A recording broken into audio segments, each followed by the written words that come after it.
কলকাতায় বাড়ির ছাদ থেকে উদ্ধার হলো বোমা ও আগ্নেয়াস্ত্র। ইকবালপুরের কালমার্ক সরণির এক বিল্ডিং এর ছাদে স্কুল ব্যাগের মধ্যে বোমাগুলি রাখা ছিল।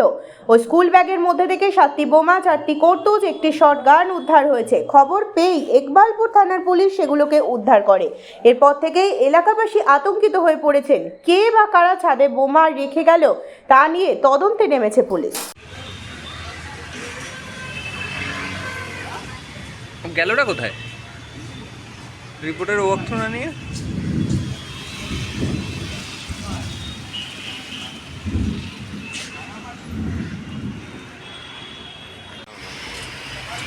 Jetzt doch wieder.